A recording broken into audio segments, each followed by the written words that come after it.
میں شادی شدہ ہوں، میرے بچے ہیں اور میری بیوی ہے۔ اس کے علاوہ میں کسی کے متعلق سوچنے کا خواہش مند نہیں۔ ہاں، اگر تمہیں میرے محل میں رہنے کی اتنی ہی خواہش ہے اور تم چاہتی ہو کہ میرا نام تمہارے نام کے ساتھ جڑ جائے تو میں تمہیں کسی اور رشتے میں اپنے ساتھ جوڑ سکتا ہوں۔ میں تمہیں اپنی بیٹی بنا سکتا ہوں، اپنی بہن بنا سکتا ہوں۔ جو تم چاہو میں وہ رشتہ تمہارے ساتھ جوڑ سکتا ہوں، سوائے بیوی کے رشتے کے۔ پوشیدہ جگہ میں چھپی ہوئی ملکہ نے جب اپنے شوہر کی یہ بات سنی تو اس کی آنکھوں سے آنسو بہنے لگے۔ کیسا عظیم اس کا شوہر تھا جو رات کے اس پہر ایک بے حد حسین لڑکی کی پہلو میں بیٹھ کر بھی اپنی بیوی سے محبت کا اظہار کر رہا تھا اور اپنے رب سے خوف کھا رہا تھا۔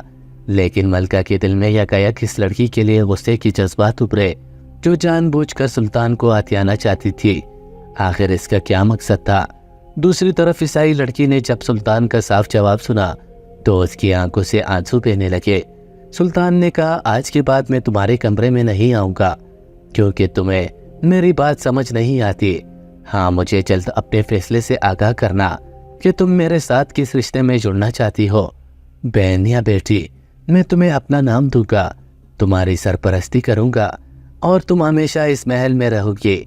یہ کہہ کر سلطان نے تہجد کی نماز کی نیت کر لی۔ ملکہ کو اندازہ ہو گیا کہ روزانہ سلطان اس کمرے میں آ کر کیا کرتے ہیں۔ لوگ جو ان کے بارے میں عجیب عجیب باتیں کرتے ہیں اور ہنسی مذاق کرتے ہیں، انہیں شرم آنی چاہیے۔ یہ جان کر کہ ان کا نیک سلطان ایک حسین عورت کے کمرے میں بھی اپنے رب کے حضور نماز ادا کرتا ہے۔ باقی کی تمام رات اسی طرح گزر گئی۔ لڑکی اپنے بستر پر موجود روتی رہی اور روتے روتے ہی سو گئی۔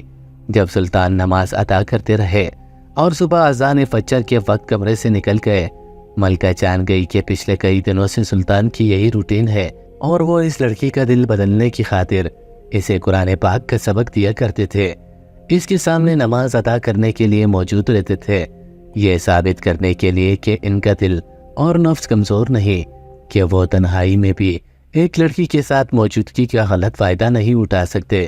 صبح ہوتے ہی ملکہ اپنے کمرے میں چلی گئی۔ عیسائی لڑکی اپنے کمرے میں تنہا رہ گئی۔ اس روز جب دربار لگا تو صرف عورتوں کی فریاد سننے کا دن تھا، اسی لیے سلطان کے ساتھ ملکہ بھی آ بیٹھی۔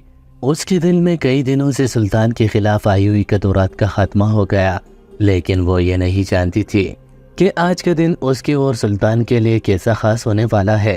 ان کے گھر میں آئی ہوئی مہمان اتنی آسانی سے تو جانے والی ہرگز نہیں تھی۔ جب تمام عورتوں نے اپنی فریادیں بادشاہ کو سنا دیے اور سلطان نے ان کے مسئلے حل کر دیے تو آہستہ آہستہ کر کے دربار خالی ہونے لگ گیا۔ یہی وقت تھا کہ اچانک لڑکی کے کمرے کا دروازہ کھلا اور وہ روتی چیختی چلاتی دربار میں آ پہنچی۔ اس کا مخاطب سلطان تھا۔ وہ رو رو کر سلطان سے کہہ رہی تھی، اے سلطان، میری مدد کریں۔ آپ مجھ سے شادی نہیں کرنا چاہتے مت کریں، لیکن میری مدد ضرور کریں، ورنہ وہ لوگ میرے مظلوم باپ کو مار ڈالیں گے اور میری زندگی برباد کر دیں گے۔ بادشاہ نے جب یہ سنا تو حیران رہ گئے۔ اتنے دنوں سے محل میں رہنے والی اس لڑکی کے دل پر کیا گزر رہی تھی؟ وہ کس ظلم کی بات کر رہی تھی؟ اس کا باپ کہاں تھا؟ یہ سارے سوال ایک کے بعد ایک سلطان کے ذہن میں سر اٹھانے لگے۔ ملکہ نے جلدی سے آگے بڑھ کر اس حسین لڑکی کو سنبھالا اور اسے کہا کہ تسلی اور اطمینان سے سلطان کو بتاؤ کہ آخر تمہارا مسئلہ کیا ہے؟ آخر تم اس محل میں کیوں آئی ہو؟ کیا چاہتی ہو تم نے اپنے باپ کے متعلق پہلے کیوں نہیں بتایا؟ لڑکی زاروں قطار رونے لگی اور نیچے بیٹھ گئی۔ روتے روتے اس کا گلا روند گیا۔ اس نے سلطان سے کہنا شروع کیا، اے سلطان، میں اس محل میں صرف آپ سے شادی کی خواہش میں آئی تھی، اسی لیے نہیں کہ آپ کے لیے میرے دل میں کوئی محبت تھی، بلکہ میں تو آپ سے تعظیم کے رشتے میں جڑی ہوئی تھی، کیونکہ میں نے آپ کے بے حد تعریفیں سنی تھی۔ میرے یہاں آنے کا مقصد تو کچھ اور تھا۔ سلطان، آپ کو وہ عظیم قلعہ یاد ہے جس میں آپ مجھے پہلی دفعہ ملے تھے؟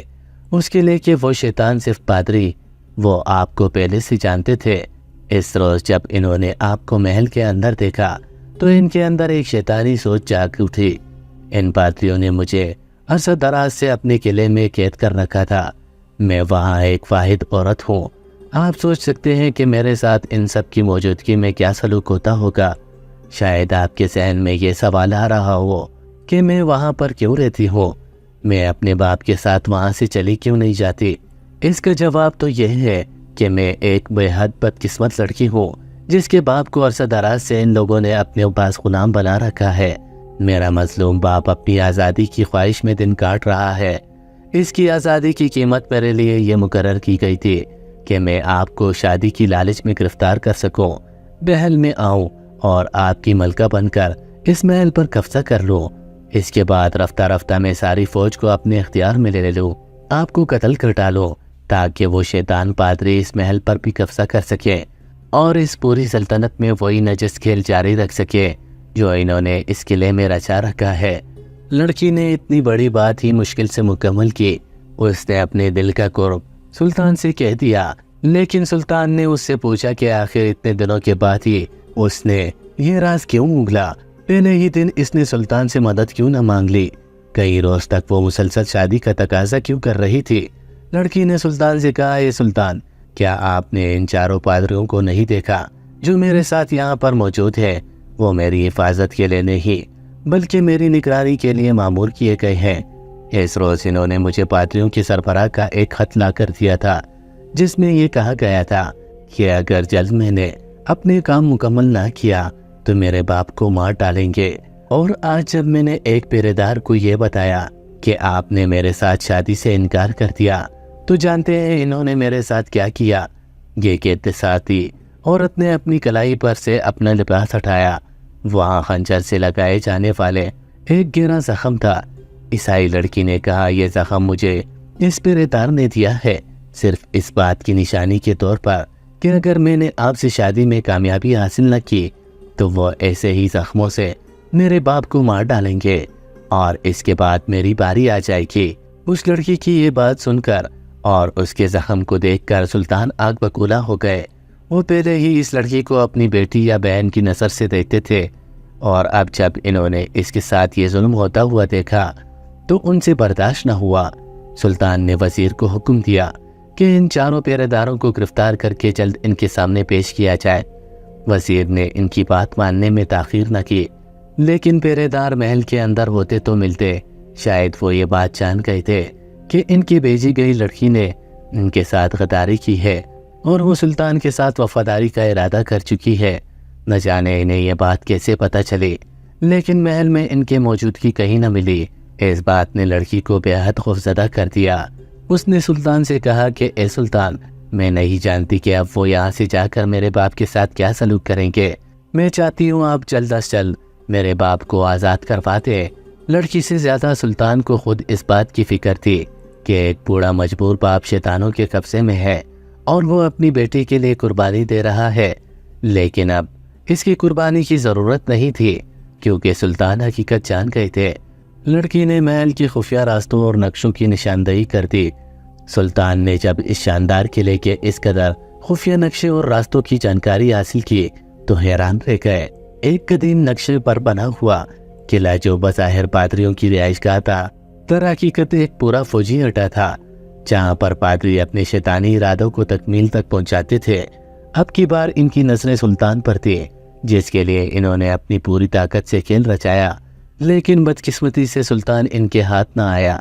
ایسا صرف اس لیے ہوا کیونکہ سلطان کا نفس بے حد مضبوط تھا اور ایک لڑکی کے حسن کے آگے ہار ماننے والا نہیں تھا۔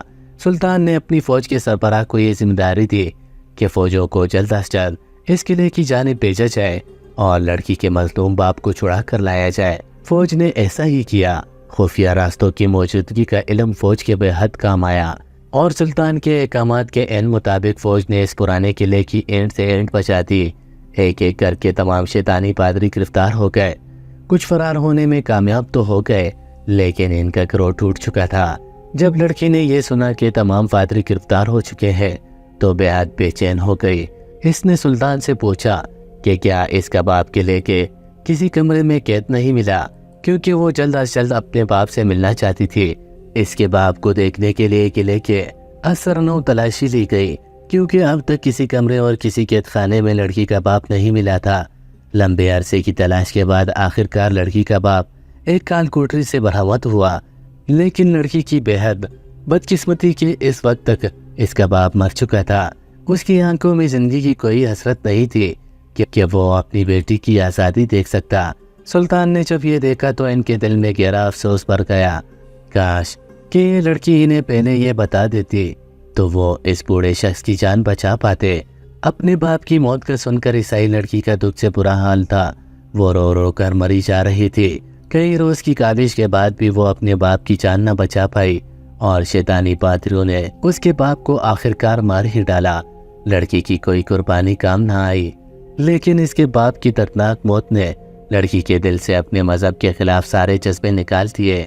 اسے عیسائیت سے بے پناہ نفرت ہو گئی۔ اسے یاد آئی تو وہ آیا جو سلطان اسے رات کے اندھیرے میں سنایا کرتے تھے، جن میں محبت اور احسار کی باتیں تھیں، جن میں حقوق کی باتیں تھیں، وہی باتیں جن پر عمل کر کے سلطان نے ایک بے مثال سلطنت قائم کر رکھی تھی۔ لڑکی نے اسی وقت فیصلہ کر لیا کہ وہ عیسائیت سے دستبردار ہو جائے گی اور کلمہ پڑھ کر مسلمان ہو جائے گی۔ سلطان اسے اپنے ساتھ محل واپس لے آئے اور اسے کلمہ پڑھا کر مسلمان کر دیا۔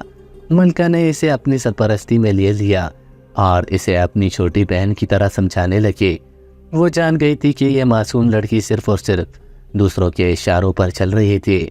در حقیقت اس کا سلطان سے شادی کرنے کا کوئی ارادہ نہیں تھا۔ ان لوگوں کی اس نیکی نے لڑکی کو تمام عمر کے لیے ان کا غلام بنا دیا اور وہ پورے تابعداری سے محل میں رہنے لگی۔